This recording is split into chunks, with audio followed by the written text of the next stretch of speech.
Hi, everybody. It's Michelle Jackson here with a very amazing opportunity to award a prize to our top winner of the Black Creators Collaborative Writing Competition.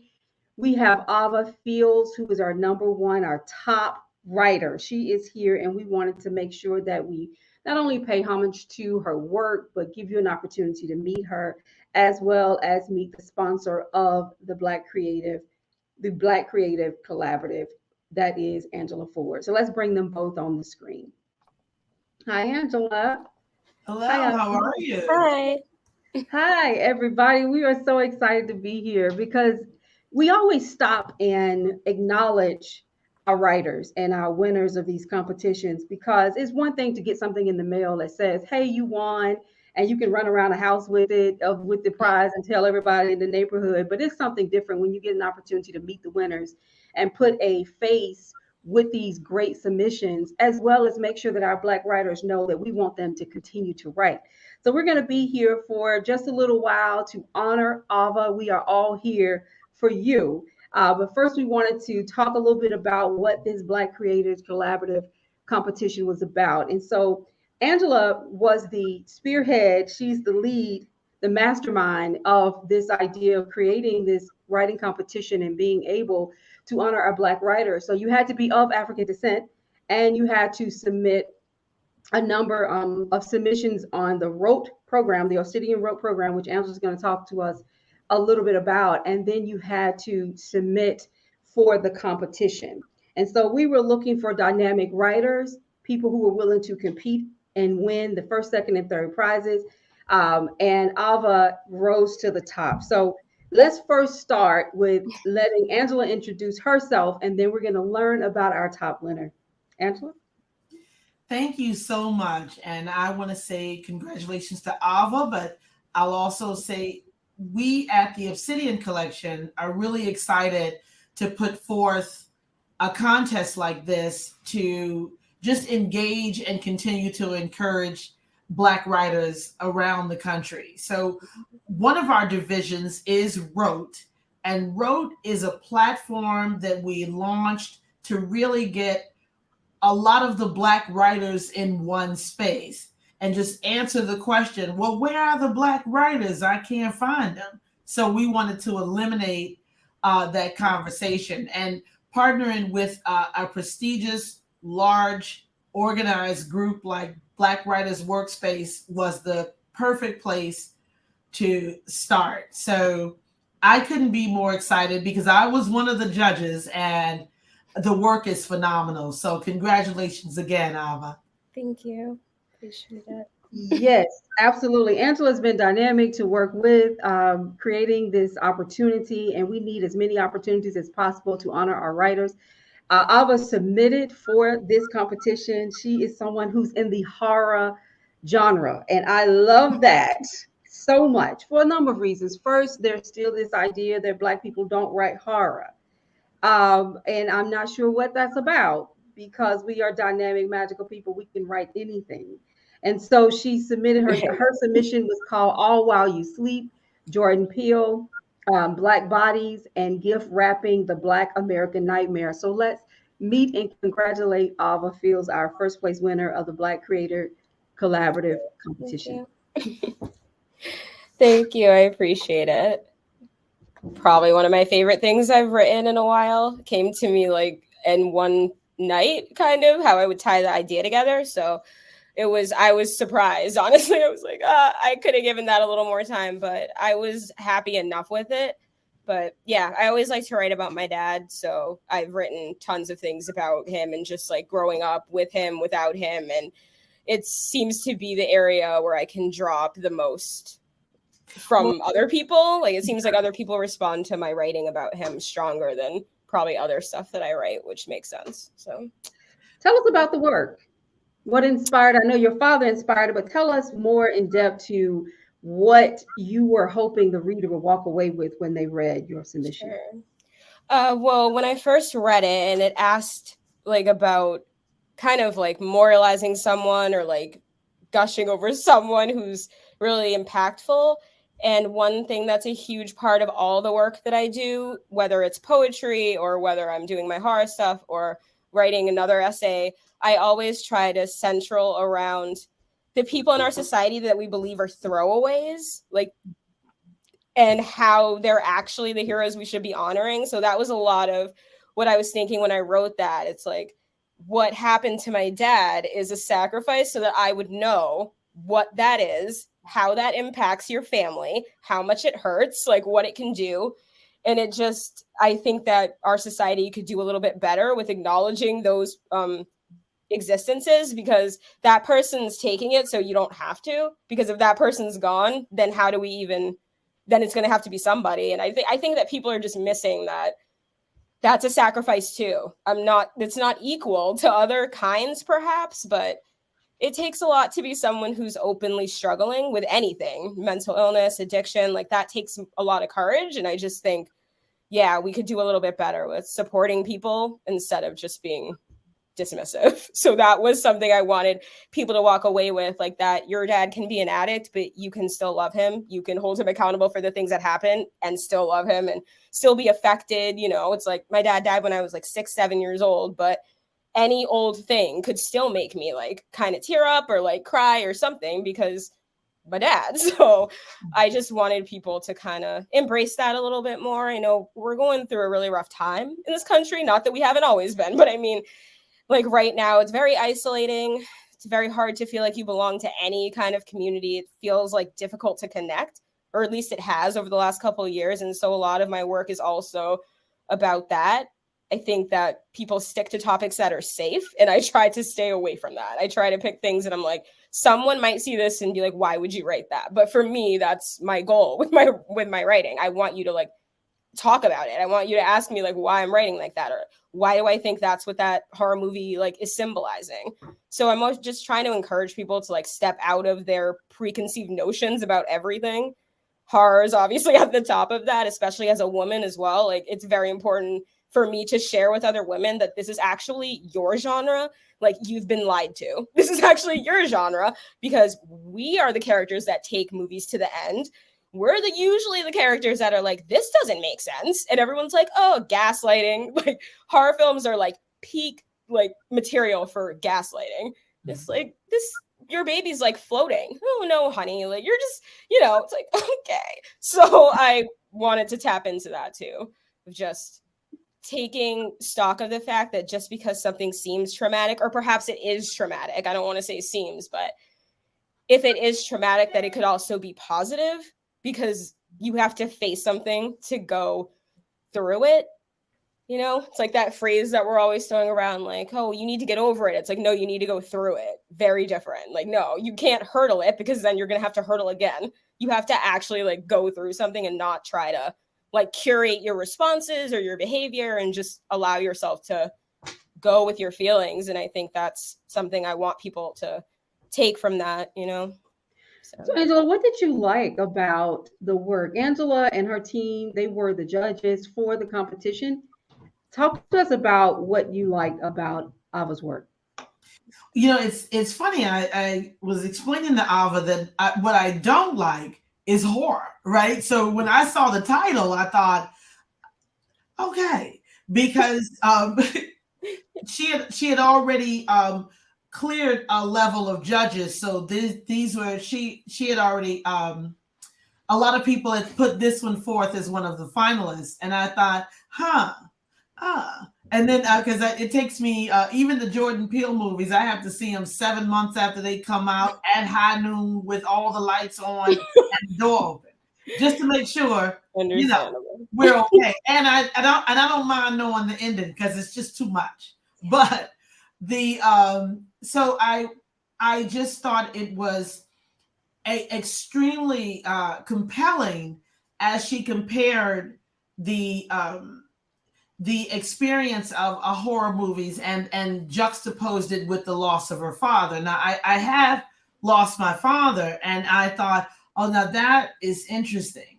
And I don't know if that's why I just avoid horror altogether, but I thought the writing was so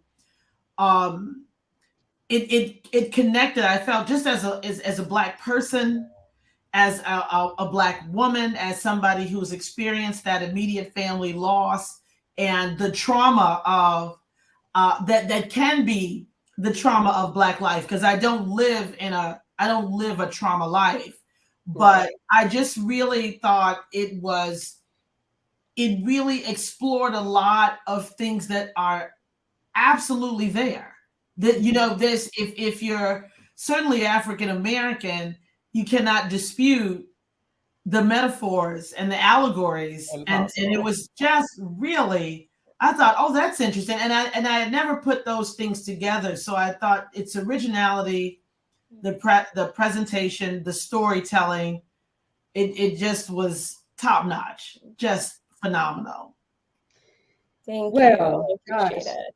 that is so just awesome to hear you say it that way. I love that you're trying to tackle something from a different angle, which is what we wanted to do with this competition, was to not only reward our dynamic Black writers, but also to show how creative and insightful you are and how passionate you are. You right here, in your piece, you said horror inspires me to take control in a world that was designed to deter me from my passion. You're talking about horror the way people would talk about a self-help book, and you are getting the message across, which is that writing is therapeutic. It doesn't matter if you're writing horror. It doesn't matter if it's sci-fi.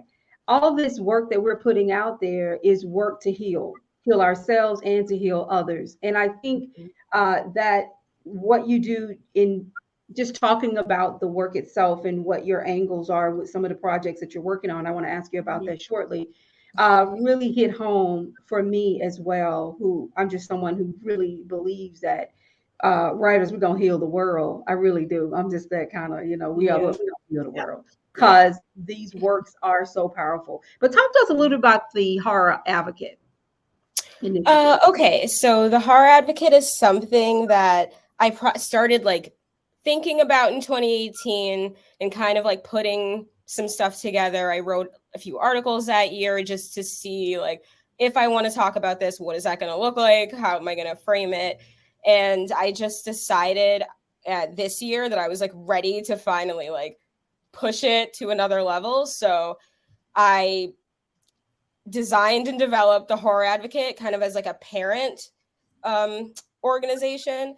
And then the two projects that exist within that are Rec Zombie and Apt Horror. Apt Horror is happening right now. Rec Zombie is not going to start until March 2023, but I'm still like developing. Like I finished my project outline. My timeline is done for that. It's pretty much about executing until I get to that date.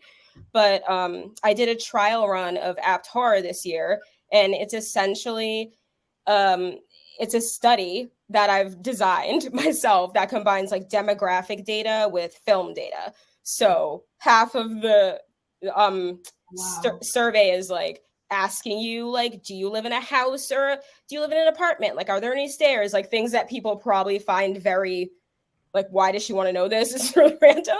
And then it also asks you like, what's your favorite genre out of these? So compiling all that information and putting it into a data report and putting it back out to the community like, well, this is what you're telling me you feel. This is what the data is telling me you feel. Seems like people feel like, the one thing that was very interesting that came out of my survey actually was I asked a question about dogs, because like this is something that I'm very passionate about, this idea that animals are more important than humans, or that you will put your energy into that before you put your energy into a human life. Like for me, that's very tough. That's just a little disturbing, is a little tough. So I wanted to make sure I got some information about that. And most people said, yes, they're more upset if a dog dies in a movie than like a person. I just wanted to make sure I wasn't imagining that. So I was like, I want to know what people think just flat out. So I then took that information and kind of built out what I think that means, which for me, dogs can't hold you accountable for much. Dogs need you incessantly. You're always going to be in a power position with an animal. And I think it's very interesting with those people, because I'm like, so basically you don't want to be held accountable, because a person is going to tell you like, that's not the help that I need. And then you can like dismiss them or whatever, but like it's just easier with animals because there's no accountability really in place. And so just things like that, and being able to say like, this is what the country thinks about this, and that's something we need to talk about, because I understand, but no, like a human life, like there's homeless people everywhere. I just don't understand, I guess. And so it's those like quandaries I have in my mind that I'm trying to pick apart with the survey. And that's just like one of the things that came out of it.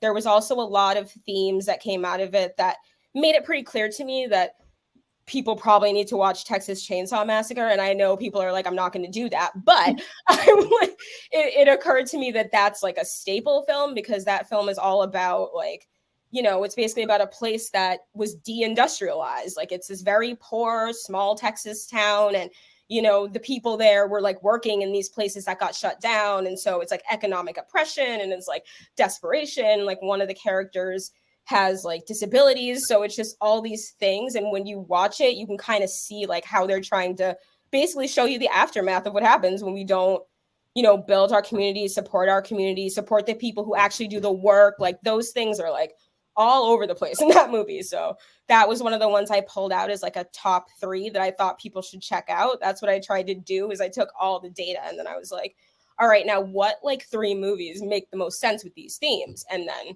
I picked the 3 and then I wrote a summary. Yeah. So this data, I mean, and that's so interesting that you're looking at it from that perspective, because we watch these horror movies and we're thinking we're just watching them for the appeal of being afraid.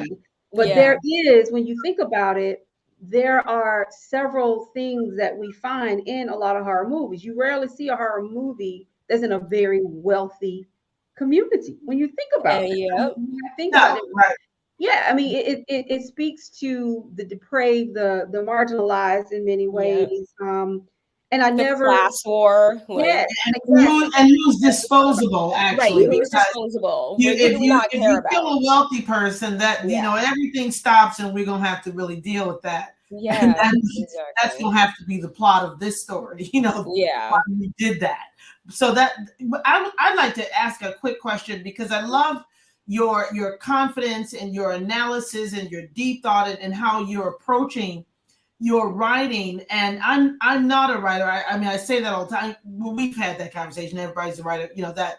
But I do believe that as a creative writer, I am curious as to how you felt comfortable declaring yourself a writer, because in this space as kind of an administrator, I meet a lot of people who will say, well, I'm not a writer yet. And then they want to pursue some level of grand exalted, you know, a doctorate or something, and so that somebody else declares them a writer, which I find fascinating. Not as detailed as you do horror, but I always think, now who can declare you a writer? And Toni Morrison told a story once where she just introduced herself as a writer one day, because she realized she was just waiting for somebody else to declare her a writer, and decided she wasn't going to have that anymore. So that's my long opening to how did you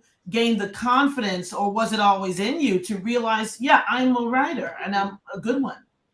I mean, I've always loved to write. I definitely, you know, that's something that my parents would say, like that my family would say in general, is I've always loved to do it. I was always better at that, like in school, than every other thing. I could do that with no problem. So I definitely have spent a lot of years just doing it. So it does feel like it's part of me. But over the last couple of years, like my partner has definitely had to check me, and he's like, you did write something though. Like you are a writer. Like, okay, so there's some self-doubt that's just natural. Okay. Yeah, I mean, even though I know it, I am trapped in that same, and I'm trying to push past it. That was the whole idea with this, because, you know, I was sitting here and developing all these things, and I'm like, is anyone gonna like actually get it? And I was just like, you know what? I'm just gonna like do it, and we'll see what happens. Because if I keep waiting for someone to say it, I'll probably never do it. So that was kind of the similar attitude I had that made me like publish the first book. And then after that, it was a little more comfortable. And then that was easier to keep going, kind of. So it's definitely like you have to just dive in. You have to just do it. Yeah. Yeah, you have to. I hope that just seeing that people seeing you as a real life person and a person that's normal and filled with confidence and doubt, as all of us are, will continue to write and tell our stories. We can. I love your fresh angle to. I'm old enough when they put that Texas Chainsaw Massacre out there, and I didn't think about it. Just slowly over the decades, just naturally became desensitized to absolutely human death in a movie. Absolutely. But that was pretty traumatic back then, because and everybody stumbling and falling and all that. We were just horrified, like, get up. Now it's and the thing about that movie that actually makes it one of the scariest movies is that it's shot in daylight. It's not shot in the dark. So you're like, but now I can just hear 2 chords on a piano, and I'm like, oh, she probably gonna die. I barely. I already know what's happening. I'm pretty desensitized, but I'm optimistic, because younger people are coming on the scene with fresh takes on new and old material, and then there's so many mediums out there that I'm glad that we were able to step out there with the Black Writers Workspace and meet you. I'm really thrilled about that. Thank you. Absolutely. And Ava, you are the first place winner of our first Black Creator Collaborative Writing Competition. You competed with writers from all across the country. Your work was #1. You will receive $500, a trophy from us. And I'm honestly more happy about the trophy. Well, I don't have any writing trophies. That's more of a medal, but you're gonna medal. And we're so excited to have you here and to have you share your work with the world. I'm glad you got up out the bed and wrote this piece in one night. That's how great it is when you're a writer. You can't stop. And you asked the question about when did you know you were a writer? I still struggle with telling people that I'm a writer. And it's something that we as writers definitely have to continue to work at, is building that confidence. And I hope that this is the best confidence builder for you. You are a writer, young lady, and thank you so much for being a part of this event. Tell us quickly about your next steps and how people can connect with you or purchase your books. Sure. My books are on Amazon, or you can let me know and I can just send you one. I have copies in my house, so you could also just message me or email me. So for that, I am working on a poetry book. Hopefully I'll be done by the end of next year. So that's something that's coming up. And the other huge thing that's happening is I am having my first event for Apt Horror, because the idea is it goes in stages of research. And then I partner with somebody on the issues that I'm seeing, how we can address them. And then I have the event. So right now I'm working on still getting some help there. I need a tech person, small things like that. And that will be happening on October 22nd. And it's a Zoom, so anybody can go. It's free, but there's a raffle. So that's the next big thing I'm trying to do. Just make sure that I'm able to execute this, because I have a really great idea. So, trial run with this, and whatever doesn't work now, I'll work on next year. I'm also in the Face of Horror competition, and hopefully I'll be in the top 10, because voting probably ends for this round in a few hours.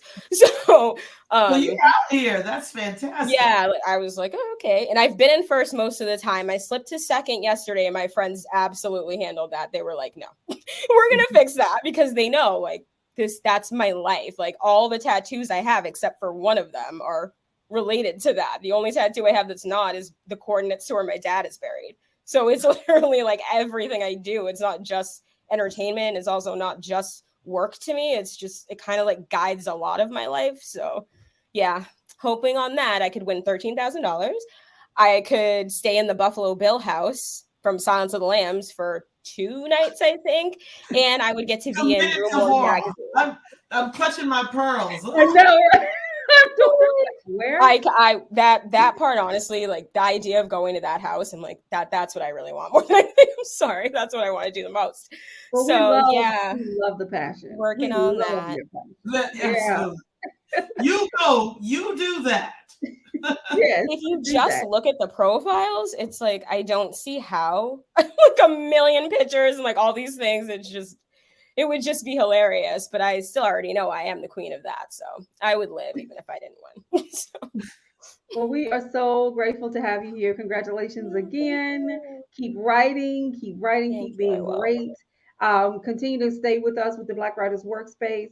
We also encourage everyone to create a WROTE profile. So we'll put that information in the post so that everyone will know how to go out and to add their information to WROTE. I call it the Black Writers LinkedIn.